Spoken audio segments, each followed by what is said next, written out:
mempresentasikan makalah saya yang berjudul Teori Belajar yang Berpijak pada Pandangan Humanisme dan Aplikasinya dalam Pembelajaran. Baik, langsung saja ke pembahasannya. Latar belakang teori belajar humanisme bertujuan bahwa belajar adalah untuk memanusiakan manusia. Proses belajar dianggap berhasil jika telah memahami lingkungan dan dirinya sendiri. Teori belajar ini berusaha memahami perilaku belajar dan sudut pandang lakunya, bukan dari sudut pandang pengamatannya. Terus, teori belajar menurut pandangan humanisme. Teori humanisme menjelaskan bahwa proses belajar harus dimulai ditunjukkan untuk kepentingan manusia. Proses humanisme. Teori humanistik sifatnya lebih menekankan bagaimana memahami persoalan manusia dari belajar dimensi yang dimiliki, baik dimensi kognitif, efektif, dan psikomotorik. Tokoh humanisme dan teorinya. Yang pertama itu Abraham Maslow, hierarki kebutuhan fisiologis, rasa aman, kasih sayang, harga diri, aktualisasi diri. Terus yang kedua itu Carl Rogers, yang pendekatan pembelajaran berpusat dari siswa.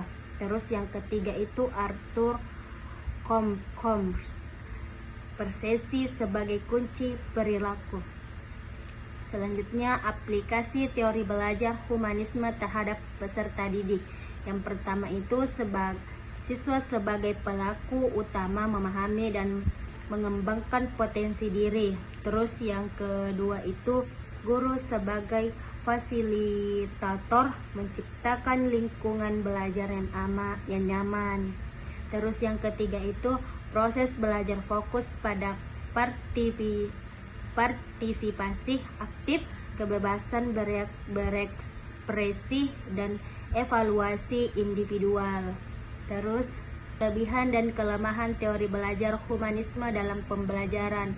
Yang pertama itu kelebihan teori belajar humanisme dalam pembelajaran itu, dalam pembelajaran teori ini siswa dituntut untuk berusaha agar lambat laun mampu mencapai aktualisasi diri dengan sebaik-baiknya. Terus belajar dan lebih cepat dipahami dan dimengerti peserta didik karena bahan yang dipelajari relevan dengan kebutuhan atau kemampuan yang dimiliki siswa. Terus yang kedua itu kelemahan teori belajar humanisme dalam pembelajaran. Dalam pembelajaran teori ini peserta didik kesulitan dalam mengenal diri dan potensi-potensi yang ada pada diri mereka.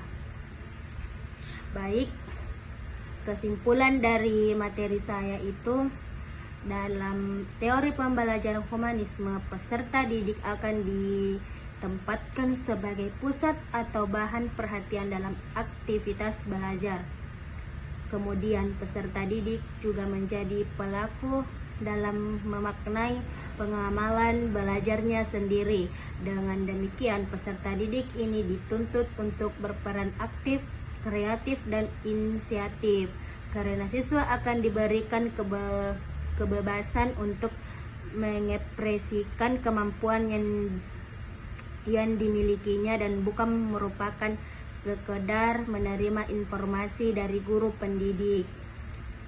Dalam pembelajaran humanisme, peran guru adalah menjadi fasilitator bagi peserta didiknya dengan cara memberikan motivasi dan memfasilitasi pengalaman belajar dengan menerapkan strategi pembelajaran yang sesuai terhadap kebutuhan peserta didik sehingga akan tercipta suasana yang aktif yang tentu diikuti dengan penyampaian sistematis. Sekian dari materi saya yang saya dapat bawakan. Kurang dan lebihnya mohon dimaafkan. Wallahu muwaffiq ila aqwamit thoriq. Wassalamualaikum warahmatullahi wabarakatuh. Audio Jungle.